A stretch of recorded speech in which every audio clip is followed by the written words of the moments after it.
तो मैंने कहा आज आपने कुछ नया किया है। आप पहले जिस भी रास्ते पर गए हो वो आपकी मंजिल तक आपको नहीं पहुंचा पाया, पर आज आपने एक नया रास्ता चुना है। तो आपको क्या पता कि ये रास्ता आपकी मंजिल तक नहीं जाएगा, ये मंजिल तक जा भी तो सकता है। आप पास्ट को देखकर और ये मान के चल रहे हो कि जिस रास्ते को आप पकड़ने वाले हो वो फेल ही होने वाला है, और हो भी जाएगा अगर आप पुराने रास्ते पर ही फिर से चले जाओगे तो। पर अगर आपने नया रास्ता चुन लिया है तो आप कैसे कह सकते हो कि आप फेल होने वाले हो? फिर तो ये डर आपके अंदर में होना ही नहीं चाहिए। इसका मतलब यह है कि अगर हम नए रास्ते को ले रहे हैं तब तो हमें विनिंग के ऊपर फोकस करके अपनी मंजिल के बारे में सोच रख के आज में काम करना चाहिए। ये बात उनको समझ में आ गई। ये इतनी सिंपल सी बात जिस दिन समझ में आ गई तो उन्होंने सब कुछ छोड़ दिया और पढ़ना शुरू कर दिया। आज से 2.5 महीने पहले के आसपास मेरे पास में उनका फोन आया। अहमदाबाद के रहने वाले थे, अहमदाबाद एयरपोर्ट पे खड़े थे। कहते हैं सर, मैं आपको बताना चाहता हूं कि मेरी दुबई में नौकरी लग गई है, सीए बन गया हूं। आपका बहुत बहुत शुक्रिया। और जब मैंने ये सुना तो मुझे दिल से बहुत खुशी हुई, बहुत खुशी हुई। और मैंने उनको कहा कि कभी दुबई आऊंगा तो आपसे जरूर मिलूंगा, या आप कभी इंदौर आओ तो कभी जरूर मुझसे मिलना, क्योंकि बहुत खुशी होगी ऐसे व्यक्ति से मिलकर जिन्हें एक लाइन में पूरी बात अगर समझ में आ गई और उन्होंने अपनी पूरी जिंदगी बदल दी। ये फियर ऑफ फेलियर को हमें छोड़ना पड़ेगा, अपना फोकस विनिंग के ऊपर लगाना पड़ेगा। और इससे बड़ा जो एक और कारण है, दुनिया का सबसे बड़ा रोग, क्या कहेंगे? लोग। सबसे बड़ा रोग है फियर ऑफ रिजेक्शन। कि मैंने अगर अपना एक गोल सेट किया और किसी को बता दिया तो कहीं वो मेरे ऊपर हंस ना दे, मेरे लक्ष्य के ऊपर मेरी हंसी ना उड़ा दे कि ये तो तुझसे नहीं हो पाएगा, ये तू करेगा क्या। ऐसी चीजों से भी डर लगता है। मैं आपको बताना चाहता हूं सर कि मैंने जिस दिन अपनी जिंदगी का एक बड़ा संकल्प लिया कि मुझे 100 करोड़ लोगों की जिंदगी को बेहतर करना है, तो पहली बार जिसे बताया होगा क्या वो हंसे नहीं होंगे? जरूर हंसे थे। धीरू भाई अंबानी से मैं कभी मिल नहीं पाया क्योंकि मैं बहुत छोटा था और वो गुजर गए थे। तो अभी शायद जिंदा होते तो शायद कभी मौका मिलता मिलने का। पर जब वो पेट्रोल पंप पे खड़े होंगे और पेट्रोल पंप पे खड़े होकर पेट्रोल भर रहे होंगे तो उनके मन के अंदर जब विचार आया होगा कि मैं कुछ बड़ा करना चाहता हूं, इस तरह की कंपनी एक दिन मेरी होगी, और ये विचार उन्होंने जिसको भी सुनाया होगा वो उनके ऊपर हंसा तो होगा सर। जब अल्फा एडिसन ने ये कहा कि मैं कुछ ऐसा आविष्कार करना चाहता हूं जिसके अंदर से जब बिजली गुजरेगी, जब करंट गुजरेगा तो वो प्रकाशित कर देगा, कई बार फेल भी हुए बनाने में, तो लोग हंसे थे सर। पर अंत में उन्होंने बल्ब का आविष्कार कर दिखाया।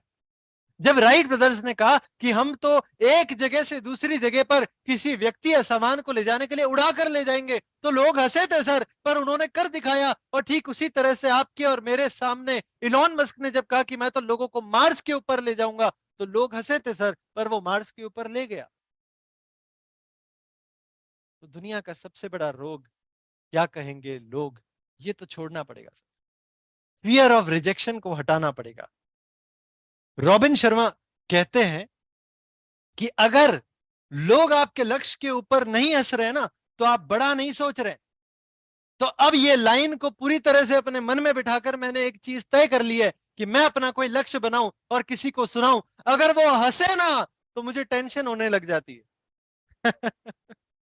मुझे टेंशन होने लग जाती है कि लोग हंस क्यों नहीं रहे। हंसना जरूरी है सामने वाले का, तब मुझे कॉन्फिडेंस आता है कि हाँ ये लक्ष्य अच्छा है, इसे मैं पूरा कर सकता हूं। हंसना जरूरी हो गया है अब मेरे लिए।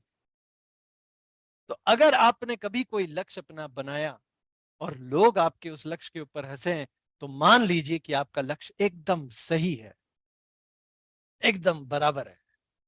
तो फियर ऑफ रिजेक्शन को भी हटा देना है। और एक और कारण फिर जो आता है वो है कि कुछ लोगों में आलस भरा होता है, टालने की आदत होती है, प्रोक्रेस्टिनेशन की आदत होती है। तो इसी यूट्यूब चैनल के ऊपर मेरी प्रोक्रेस्टिनेशन के ऊपर एक कमाल की ट्रेनिंग है जिसमें 11 साइंटिफिक स्टेप्स मैंने दिए कि कैसे आप टालने की आदत को पूरी जड़ से मिटा सकते हैं। तो ये ट्रेनिंग देखने के बाद में अगर आप देखना चाहें, ये कल जब भी आप देखना चाहें तो उसे आप जरूर देख सकते हैं। तो ये सब अब अगर हम हटा दें तो अपने जीवन का लक्ष्य हम तय कर पाएंगे। और करना इसलिए जरूरी है सर, क्योंकि दुनिया की सबसे बड़ी स्टोरी जापान की मैं आपको सुनाने जा रहा हूं कि हिरोशिमा और नागासाकी में 1945 में जब न्यूक्लियर बॉम्ब ब्लास्ट किए गए, जब ब्लास्ट हुआ तो वो पूरा शहर खत्म हो चुका था। शहर ही नहीं, उसके आसपास की जगहों पर भी बहुत बड़ा इंपैक्ट क्रिएट हुआ था, इतना कि पूरा जापान हिल गया था, पूरा डूब गया था, उसकी पूरी अर्थव्यवस्था डूब गई थी। 1945 में जब ऐसा हुआ तो आने वाले कई सालों तक जिन बच्चों का जन्म हुआ वो असक्षम पैदा हुए, शारीरिक रूप से या फिर मानसिक रूप से, या दोनों तरह से असक्षम थे। यानी कि ये प्रभाव को आप आज तक 1945 से लेकर 2022 इतने सालों तक आप आज भी जाकर कुछ कुछ लोगों में इसका प्रभाव देख सकते हैं। पूरी जमीन के अंदर रेडिएशन बहुत ज्यादा फैल गया था, जिसकी वजह से पीने का पानी भी खराब हो गया था, फसल भी खराब हो गई थी, हर चीज नष्ट हो गई, तबाह हो गई। 5 साल जापान ठीक इसी हालत में गुजरता रहा, पूरी तरह से डूबा हुआ, पूरी तरह से खत्म, एक तरह से पूरा एक देश खत्म हो रहा था। पर उन्होंने 5 साल खत्म होने के बाद में परेशान होकर एक बड़ा संकल्प ले लिया कि अब कुछ करना पड़ेगा भैया। सिर्फ गवर्नमेंट नहीं, सारे साथी, सारे लोग उनके साथ आ गए और एक बड़ा संकल्प लिया कि आने वाले 10 साल के अंदर दुनिया के नंबर 1 कॉटन मैन्युफैक्चर करने वाले हम देश बनेंगे। मैं आपको बताना चाहता हूं कि रुई उगाने के लिए, कॉटन को उगाने के लिए जमीन उस तरह की होनी चाहिए, पर ना इनके पास में उस तरह की जमीन है, भौगोलिक कंडीशन की हिसाब से वो है ही नहीं। और अगर होती भी तो रेडिएशन का असर इतना है न्यूक्लियर ब्लास्ट के बाद में कि आप कुछ कर ही नहीं सकते। पर ऐसे में उन्होंने डिसीजन ले लिया कि अब कुछ भी विषम परिस्थिति आ जाए, हम तो अपना लक्ष्य तय कर चुके हैं। तो उसे मैं आपको बताना चाहता हूं कि 10 साल के अंदर दुनिया के नंबर 1 कॉटन मैन्युफैक्चर करने वाले कंट्री बन गए। यहां पर रुके नहीं, फिर बोलते हैं कि अगले 10 साल के अंदर दुनिया के नंबर 1 स्टील मैन्युफैक्चर करने वाले कंट्री बनेंगे। स्टील बनाने के लिए लोहे की जरूरत होती है सर। जापान की जो भौगोलिक जगह है, मतलब जो स्थिति है, उसके हिसाब से वहां पर लोहा नहीं होता। तो कहते हैं हम दूसरे देशों से मंगाएंगे, कुछ भी करेंगे, पर हम तो दुनिया के नंबर 1 बन के दिखाएंगे। अगले 10 साल के अंदर सर दुनिया के नंबर 1 स्टील बनाने वाले कंट्री बन गए। यहां पर भी नहीं रुके, कहते अगले 10 साल के अंदर दुनिया के नंबर 1 ऑटोमोबाइल यानी कि गाड़ी बनाने वाली कंट्री बन जाएंगे। अगले 11 साल के अंदर वो भी कर दिखाया। और यहां पर भी नहीं रुके, कहते हैं कि हम दुनिया के नंबर 1 इलेक्ट्रॉनिक्स बनाने वाली कंट्री बनेंगे। और आज दिन तक अगर कोई कंट्री है जिसके इलेक्ट्रॉनिक का सामान सबसे ज्यादा भरोसे से लिया जाता है तो वो जापान। तो मैंने रिसर्च किया, मैंने गूगल पे ढूंढा कि उस समय में उनकी पॉपुलेशन, उनकी जनसंख्या कितनी रही होगी, तो 85 लाख के आसपास का नंबर था। और 85 लाख में से आप अच्छी तरह से समझते हैं कि कई सारे साथी तो असक्षम थे मानसिक या शारीरिक रूप से। अगर ऐसी स्थिति में सारी विषम परिस्थितियों के होने के बावजूद अगर एक लक्ष्य ये तय करके उसे पूरा कर सकते हैं तो हम भी तो कर सकते हैं सर, हम भी तो कर सकते हैं। तो मैं समझता हूं कि अगर हम अपने लक्ष्य को तय कर लें और उस लक्ष्य के ऊपर हम डेडिकेशन के साथ में काम करने लग जाएं तो कुछ भी पूरा हो सकता है। कैसी भी परिस्थिति हो, कुछ भी आ जाए, कैसी भी मुश्किलें आ जाए, पर सब कुछ हो सकता है सर। तो कैसे अपने लक्ष्य को तय करें, वो एकदम शॉर्ट में मैं आपको बताने जा रहा हूं। तो आपके पास में अगर पेपर और पेन है तो उसे निकाल लीजिए, क्योंकि अब लिखने का मौका है सर। तो मैं आपको अब बता रहा हूं कि कैसे हम अपने जीवन का लक्ष्य तय कर सकते हैं। बहुत सिंपल सी बात है, बहुत सिंपल है। आपको एक बार पेपर और पेन को लेकर अपने साथ में रख देना है और फिर अपनी एक बार आंखें बंद कर लीजिए। अपनी आंखों को आप बंद कर लीजिए। अपनी आंखें बंद करके अब जो मैं आपसे कह रहा हूं आपको उसके बारे में सोचना है कि अगर मैं आपसे कहूं कि इसी पल, इसी समय में अगर मैं सिर्फ चुटकी बजाऊं या आप चुटकी बजाएं, इतने से समय में आप जिंदगी में जो भी चाहते हैं वो पूरा हो जाए, जिसके लिए आपको ना कुछ करना पड़े, ना कुछ देना पड़े, कुछ भी नहीं, कोई कंडीशन नहीं है। सिर्फ ये चुटकी बजाई और इतने में आप जिंदगी में जो कुछ भी चाहते हैं वो अगर आप हासिल कर लें तो वो क्या होगा, उसे आप पेपर पर लिख दीजिए। उसे आप आंखें खोलकर अपने पेपर पे लिख दीजिए। क्या चाहते हैं आप, क्या हासिल करना चाहते हैं। और अगर आपने इसे पेपर पे लिख दिया है तो अब इसे हासिल करने की जो प्रक्रिया है वो बहुत साधारण सी। आप बड़ी से बड़ी किताब पढ़ेंगे तो उसमें बहुत डिटेल में 12 स्टेप बताए जा रहे होंगे, और मैं आपको बहुत शॉर्ट में बता रहा हूं कि आपको करना क्या है, एकदम सिंपल भाषा में। कि सबसे पहले आपको यह देखना है कि इसे हासिल करने के लिए आप कौन कौन से छोटे लक्ष्य बनाकर उसे पूरा करने वाले हैं। कौन से छोटे लक्ष्य आपको बनाने हैं और उन्हें पूरा करना है, ताकि यह बड़ा लक्ष्य जो आपने जीवन में बनाया है वो आप पूरा कर सके। एग्जाम्पल में अगर आपको दूं तो मैं आपको बताना चाहता हूं कि जैसे अगर आपने लक्ष्य बनाया कि मैं तो अपनी जिंदगी में पूरी दुनिया घूमना चाहता हूं, तो पूरी दुनिया घूमने के लिए आपको कितने रुपए बचाने पड़ेंगे, उसे बचाने के लिए पहले कितने कमाने पड़ेंगे, उसे कमाने के लिए आपको क्या काम करना पड़ेगा, वो करने के लिए आपको क्या सीखना पड़ेगा, वो सीखने के लिए आपको कहां जाना पड़ेगा, वो जाने के लिए आपको क्या करना पड़ेगा। ये छोटे छोटे लक्ष्य बना लीजिए, तो आपका बड़ा लक्ष्य पूरी दुनिया घूमने का पूरा हो सकता है। एक एक करके पूरा करेंगे तो एक सीढ़ी दर सीढ़ी चढ़ते जाएंगे और उस लक्ष्य तक पहुंच जाएंगे। पर ये सब कुछ करने में आपको एक चीज करनी पड़ेगी जिसका नाम है स्वॉट analysis. Strength, weakness, opportunity, threat. Strength, weakness, opportunity, threat. यानी कि स्ट्रेंथ मतलब शक्तियां, वीकनेस मतलब कमजोरियां, अपॉर्चुनिटी मतलब मौका, मौका मिले तो लगा दो चौका, और थ्रेट मतलब कौन सी मुश्किलें, कौन सी चुनौतियां जो है आपको सामना करना पड़ेगा जिनका। ये चार चीजों के ऊपर हमें काम करना है। तो एक नए पेज के ऊपर बीचों बीच एक बड़ा सा प्लस बना लीजिए, ताकि आपके पास में चार खाने हो जाए। स्ट्रेंथ के लिए अलग, वीकनेस के लिए अलग, अपॉर्चुनिटी के लिए अलग और थ्रेट के लिए अलग। शक्तियां, कमजोरियां, मौके और चुनौतियां, चारों के लिए अलग अलग खाने बना लीजिए। और इसमें से जो शक्तियां हैं उस खाने को आप दो हिस्सों में बांट दें। शक्तियों के खाने को दो हिस्सों में बांट दें। ठीक उसी तरह से जो मौके वाला खाना है उसे भी आप दो हिस्सों में बांट दें।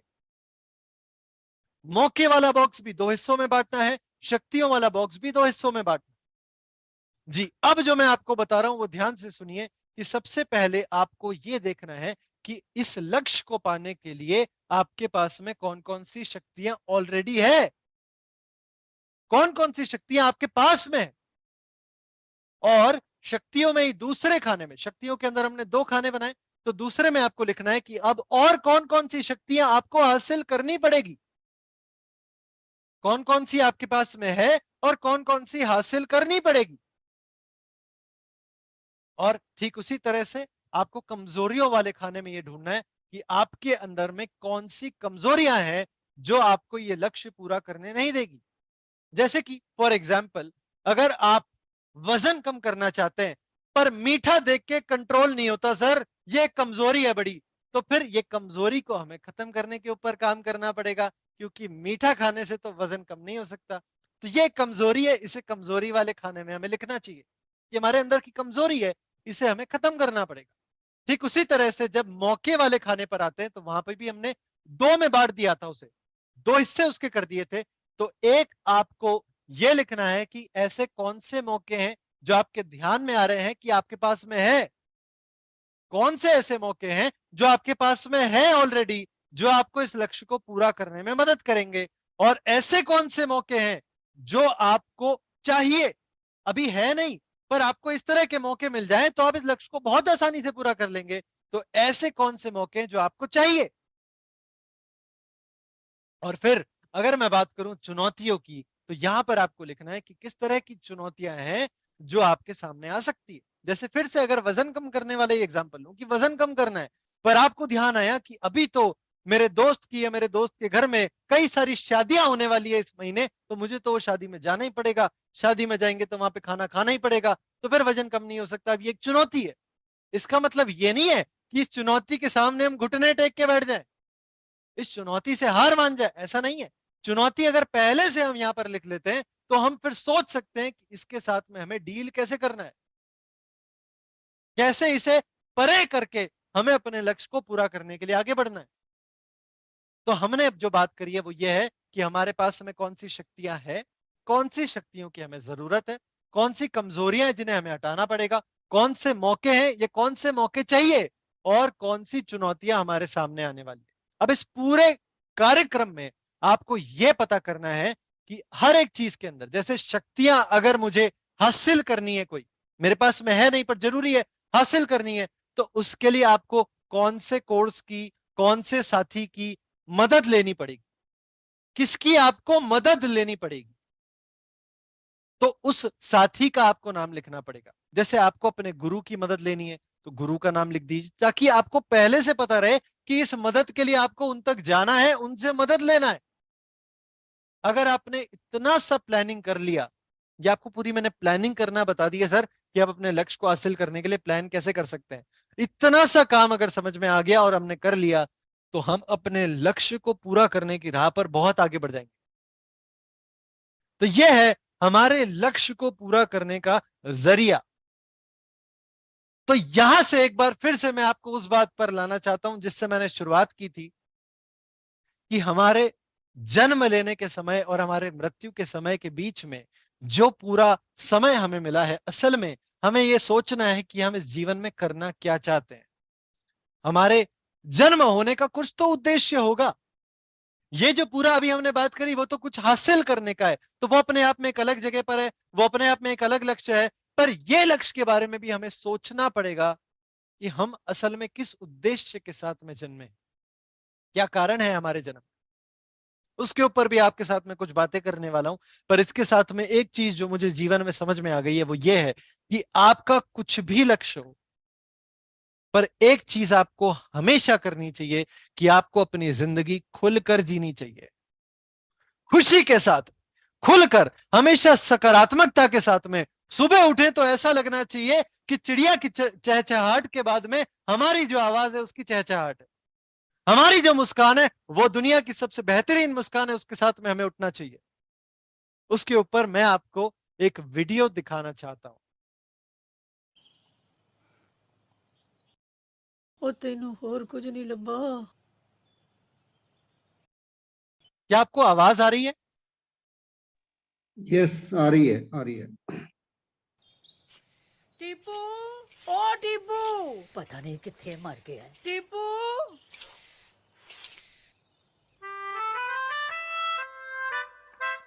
मैंने पंचर नहीं किया। तू बाहर आ। दादी दादी प्लीज नहीं। दादी अरे चल चुपचाप, डरपोक कहीं का। गिरने से बहुत चोट लगेगी। ओ कुछ नहीं होगा बुद्धू, मैं कह रही हूँ ना। दादी कल। चल, ओ चल। हाँ, लेकिन साइड वाले पहिए भी नहीं है दादी। अरे पैर तो है ना पुत्र। हाँ दादी प्लीज मत चलाओ, गिरोगी तो बहुत चोट लगेगी। ये पकड़, चल मार धक्का। नहीं दादी। ओ तेरे की मैं भले भले कराती थी।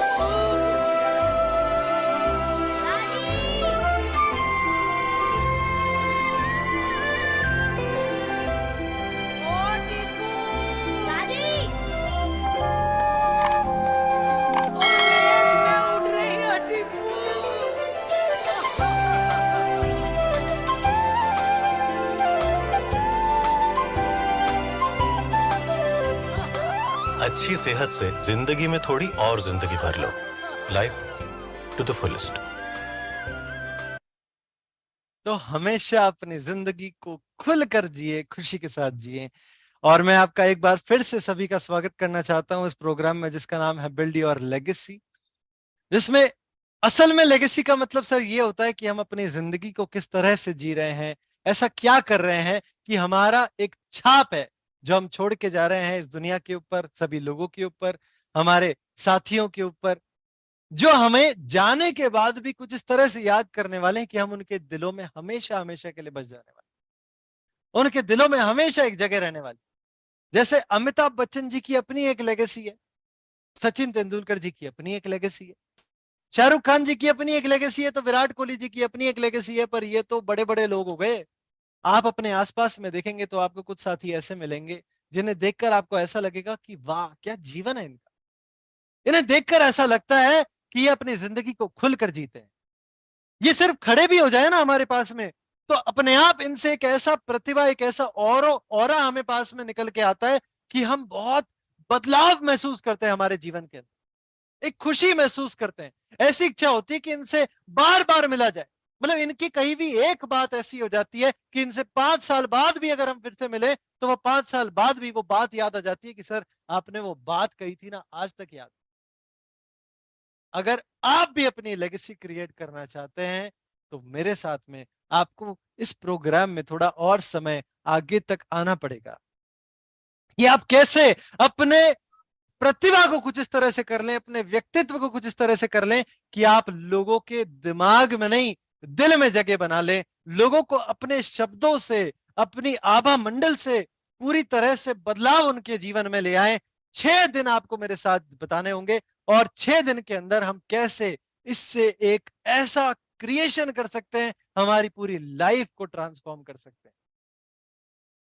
और इस प्रोग्राम की जो खासियत है ना, मैं अगर आपको बताऊं, जो बिल्ड योर लेगेसी प्रोग्राम है, ये पूरे इंडिया में एकमात्र प्रोग्राम, इस तरह का और कोई होता ही नहीं है प्रोग्राम। ये अपने आप में एक यूनिक प्रोग्राम है, क्योंकि ये मैंने प्रोग्राम बनाया ना, तो मैंने दुनिया के सबसे बेहतरीन लोगों से, जिसमें लीजा निकल्स के बारे में मैं आपको एक बात बताना चाहता हूं कि ये जो लीजा निकल्स है अभी जिंदा है, और जिंदा होने के बावजूद ये जिस कंट्री में रहती है, जिस देश में रहती है, उस देश में इनके नाम पर एक दिन सेलिब्रेट किया जाता है, मनाया जाता है। तो अपने आप में आप समझ सकते हैं कि कितनी बड़ी महिला है। इनसे सीखा। डैन लॉग, जिनके बारे में मुझे कोई परिचय देने की आवश्यकता ही नहीं है, ड्रैगन डैडी के नाम से पूरी दुनिया उनको जानती है, उनसे सीखा। मतलब दुनिया के सबसे बेहतरीन लोगों से सीखकर और पूरे प्रोफेशनल तरह से, पूरी डेडिकेशन के साथ में, पूरे एफर्ट लगाकर, समय लगाकर मैंने इस प्रोग्राम को बनाया है, जिसका नाम है बिल्ड योर लेगेसी। घंटों रिसर्च करके इसे आसान बनाया, ताकि मैं वाकई में जब ये बातें आपके साथ में शेयर करूं, ये प्रोग्राम की सारी डिटेल्स आपके साथ में शेयर करूं, तो आपके जीवन में बदलाव इसके दौरान ही आने लग जाए। और मैंने इसलिए बनाया ताकि आप ये ऑन स्टेज हो, ये ऑफ स्टेज हो, आपका एक व्यक्तित्व इस तरह से हो जाए कि आपको ना केवल लोगों से सम्मान मिले, बल्कि लोगों का आपको प्यार मिले, आपको लोग कभी भूल ना पाए।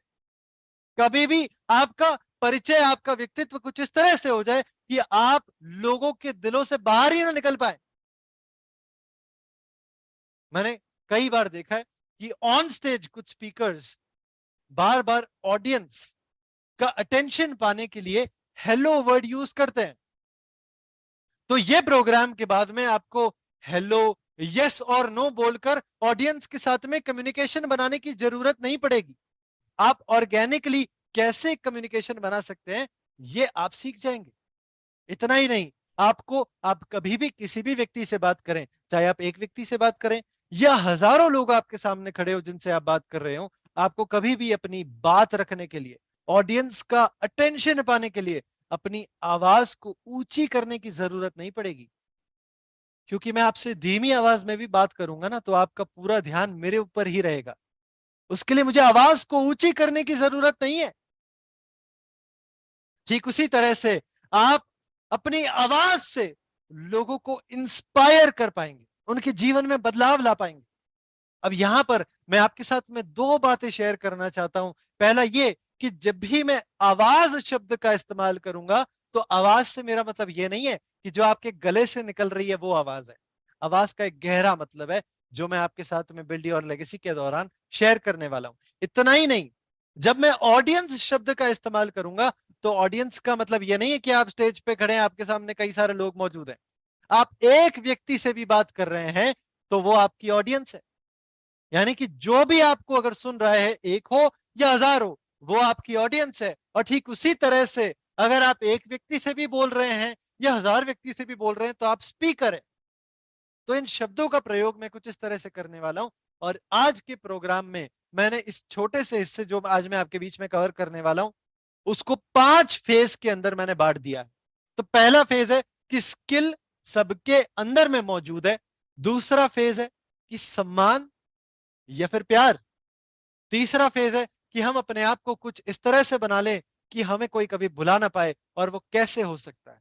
फेज 4 में हम बात करेंगे कि कैसे किसी का भी भरोसा हम जीत सकते हैं, उनके दिलों में जगह बना सकते हैं अपनी सच्चाई को ढूंढ के। और 5वें फेज में हम बात करेंगे कि कैसे किसी के जीवन में एक बड़ा बदलाव लाया जा सकता है। अब ये जो प्रोग्राम है, ये जैसे कि मैंने बताया कि कई सारे, आप जीवन के किसी भी क्षेत्र में हो, उनके लिए ये सब कुछ जरूरी है, क्योंकि इस प्रोग्राम का जो मेन एसेंस है ना, जो मेन इसका बात है, जो मेन इसका फैक्टर है, वो ये है कि आप अपने आप को किसी के भी सामने कैसे प्रेजेंट करते हैं, कैसे उनसे बात करते हैं, चाहे आप अपने शब्दों से बात करें या आप खड़े होकर भी बात कर रहे हो।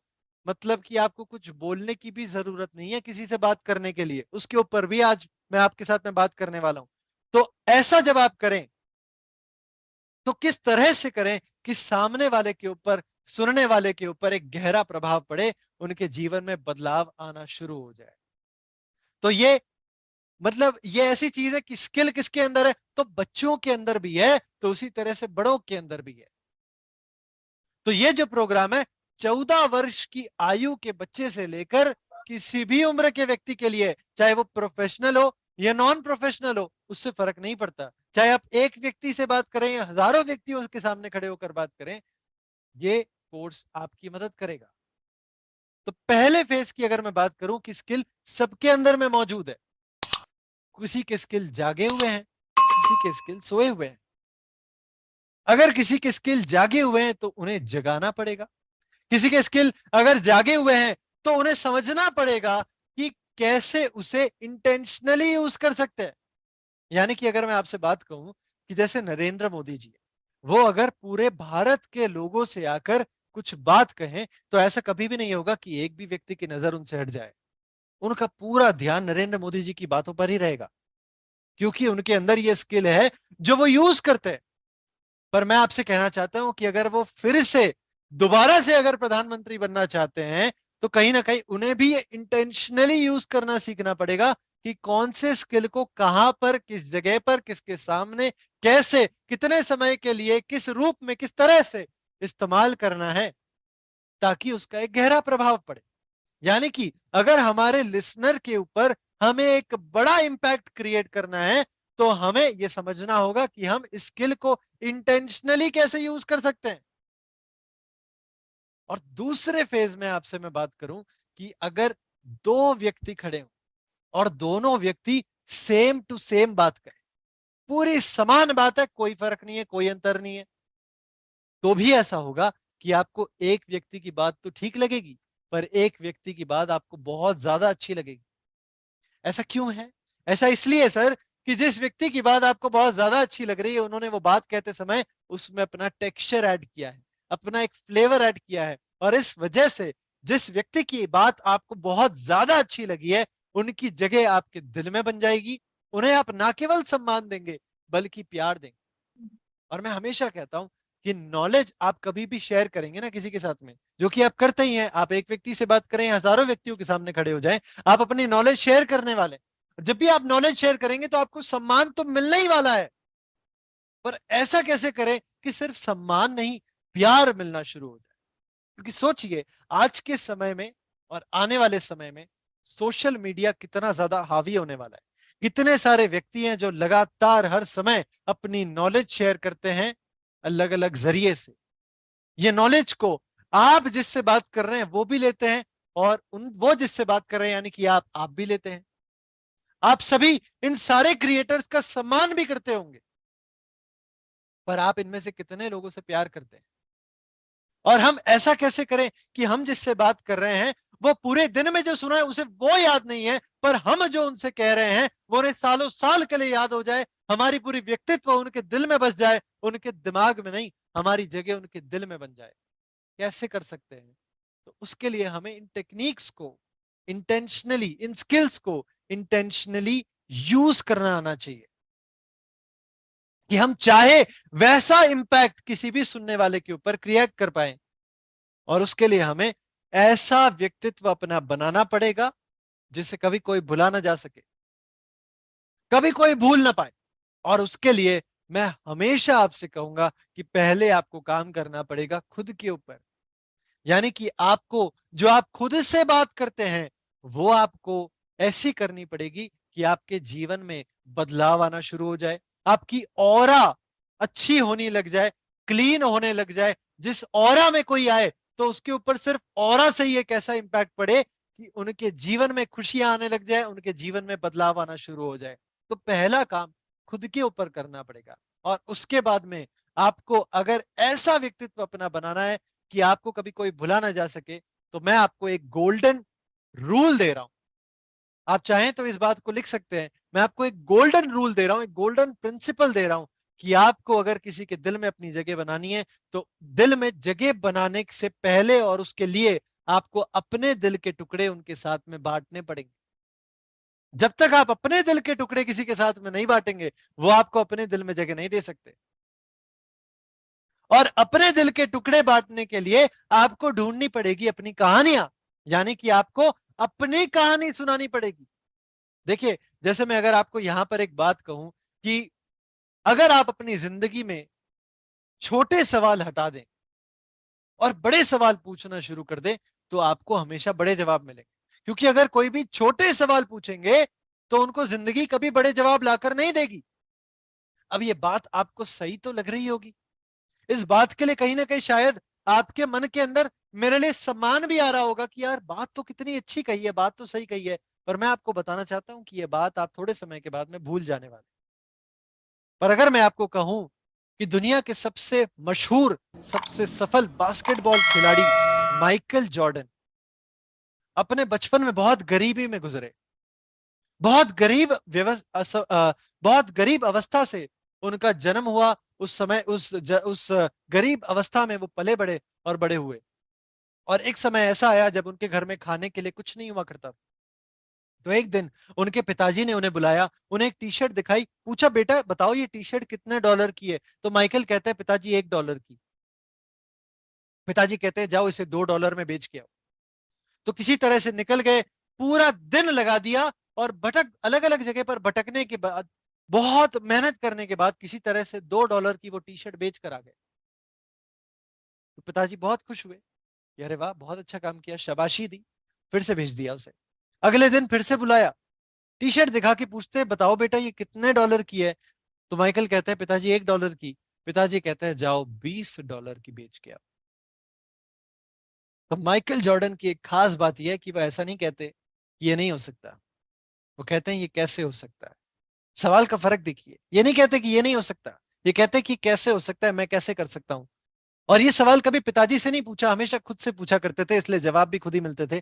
तो बाहर निकल गए, सवाल पूछा कैसे कर सकता हूं, तो जवाब मिल गया। बोलते हैं मिक्की माउस इसको प्रिंट करा देता हूं। मिक्की माउस प्रिंट करा के एक अमीर बच्चों के स्कूल के सामने खड़े हो गए, चिल्लाने लग गए मिक्की माउस की प्रिंट करी हुई टी शर्ट, मिक्की माउस की प्रिंट करी हुई टी शर्ट। तो बच्चे ने देखा, बच्चे जिद करने लगे, एक बच्चा बहुत जिद करने लगा।